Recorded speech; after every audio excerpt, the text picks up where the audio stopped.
জীবনের প্রতিটি মুহূর্ত চলে যাচ্ছে। এই দুনিয়াতে আমরা কিছু নির্ধারিত সময় নিয়ে এসেছি।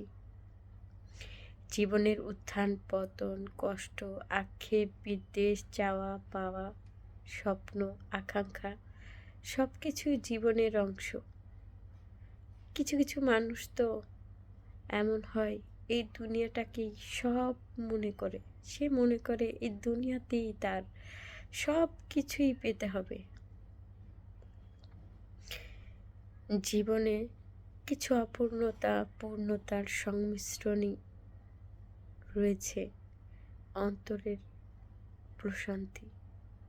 আমাদের জীবনে যেমন পাওয়া আছে, তেমন কিছু হারিয়ে ফেলার কষ্ট আছে।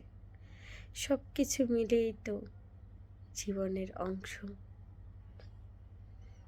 আমরা যা পেয়েছি তা নিয়ে সুখী থাকি, আর যা পাইনি তাকে যেতে দেই। যে মানুষটা থাকার সে তো থাকবেই, আর যে মানুষটা চলে যাওয়ার তাকে হাজার চেষ্টা করেও আটকে রাখা যায় না।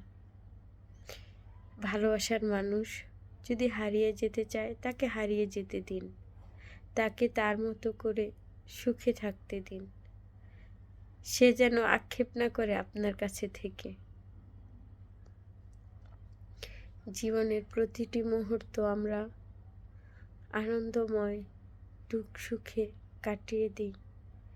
এক একটি মুহূর্ত আর কখনো ফিরে আসবে না, কারণ আমরা যদি একবার মৃত্যুবরণ করি আর কখনোই তো পৃথিবীতে ফিরে আসব না। তাই প্রতিটি মুহূর্তকে উপভোগ করা উচিত।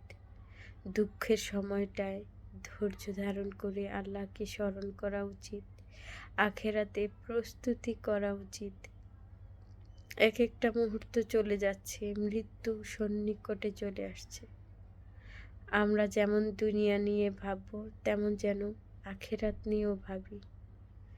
প্রতিটা সময়কে কাজে লাগানো উচিত, কারণ এক একটা মিনিট খুবই গুরুত্বপূর্ণ।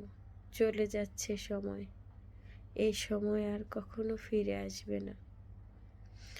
বয়স নাকি বাড়ে, আমি বলবো বয়স বাড়ে না, বয়স কমে। প্রতিনিয়ত আমাদের নির্ধারিত সময়টা চলে যাচ্ছে। আমাদের কাঙ্ক্ষিত সময়গুলো আমরা আর ফিরে পাবো না। জীবনটা খুবই ছোট, তাই আক্ষেপ, হতাশা, বিদ্বেষ, ডিপ্রেশনে না কাটিয়ে এক একটা মুহূর্তকে নিজের মতো করে কাটিয়ে দিন।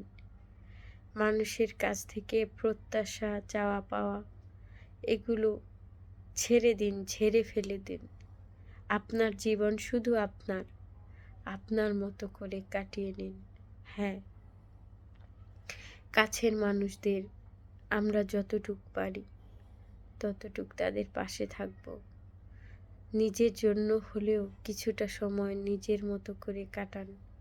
দেখবেন আপনার জীবনটা কতটা সুস্থির হয়ে গেছে। আমাদের কাছের মানুষগুলো অনেক সময় আমাদের কষ্টগুলো বুঝতে চায় না বা বুঝতে পারে না, কারণ তারা তো আলাদা একটা মানুষ। তারা কি করে বুঝবে আপনার মনের কষ্ট?